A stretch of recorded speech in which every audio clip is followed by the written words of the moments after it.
Hey guys, this is Annie. I like to talk about books and post writing content. So today what I'm going to be doing is telling you guys a little bit more about the organization of and thought process behind my Write With Me videos and what my writing goals are for this year. So let's get into it. Part 1. Can I write a novel in a year? Yes. Yes, I can. Yes, I can. Part 2, will I write a novel in a year? Maybe? Maybe? So let me explain that a little bit. My intent behind filming and posting these Write With Me was really a selfish one. It was to hold myself accountable to stick to a more consistent writing schedule.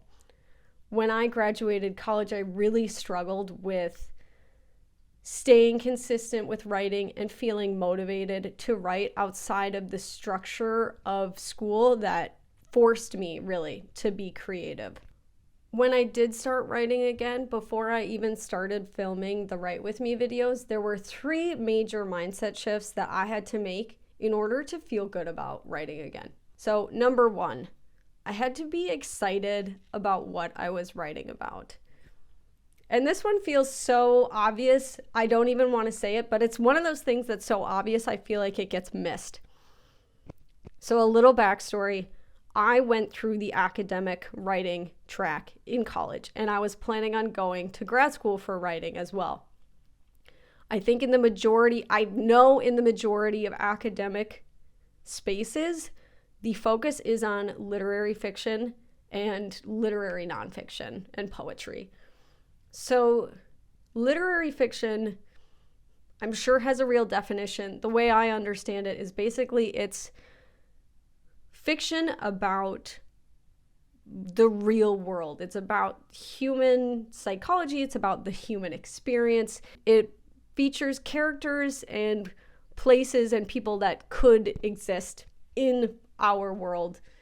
Any classic writer that you can think of fits in this category pretty much. Jane Austen, the Brontes, D.H. Lawrence, Toni Morrison. If you want a more contemporary example, Donna Tartt. These are all writers working in literary fiction. Another great way to understand literary fiction is it kind of functions as a definition of what it isn't. It is not genre fiction specifically. It is not fantasy. It's not romance. It's not cowboys. It's not sci-fi. It's not murder mysteries. And that's an important distinction. And I will say this, in my college experience, and I think in many people's college experience, that disavowal of genre fiction is not an implicit thing. It is explicit. I was not allowed to write genre fiction for my writing classes. Brief aside, I could write a whole video on the status of genre fiction and the marginalization of genre fiction in academia.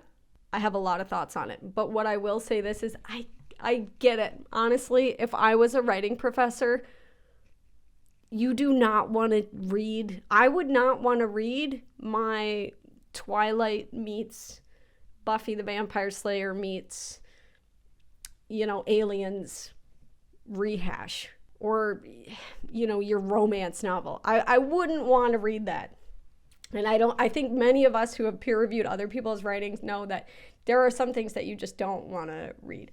We all have some crappy smut or whatever at the bottom of our desk drawer that, we wrote it for us. We didn't write it for other people. But in college, you kind of don't know how to make that distinction, right? So I get it. But what it left me with when I graduated was a real serious feeling that if I was going to write something, it had to be gritty and it had to be real world and it had to speak to the human experience to the same level, that all those other guys I mentioned, are able to write to. And I was completely blocked. I had nothing that I felt like I was excited about that was in that genre of literary fiction.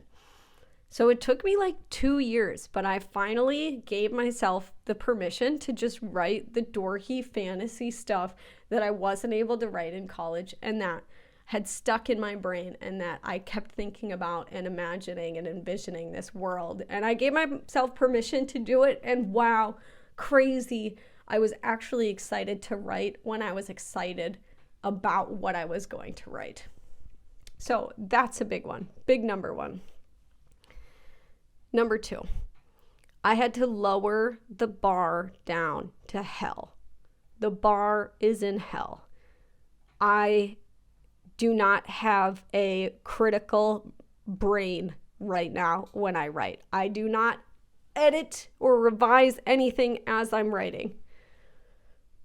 A lot of us, I think, develop that internal critic, and it's good to have, but at least for me right now, it is not serving me.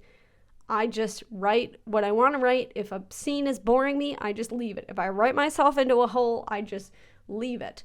I only reread what I wrote in order to remember where I left off and where I want to keep writing.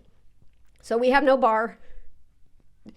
We're back to our pure selves of just writing and not even thinking about it. Number 3, I had to completely abandon the idea of having an end goal. Now, all of these are linked, but I think this one was especially important for me as well. And that's why I'm not going to say that I will write a novel in a year. I certainly can. I know that I can. I know I have the capability. And what's even more important is that I really want to. I really want to write a book in a year. I think it would make me really happy, and the process of doing it would help me grow a ton as a writer. But what I'm not going to say is that I will, and I'm not going to say that I have to.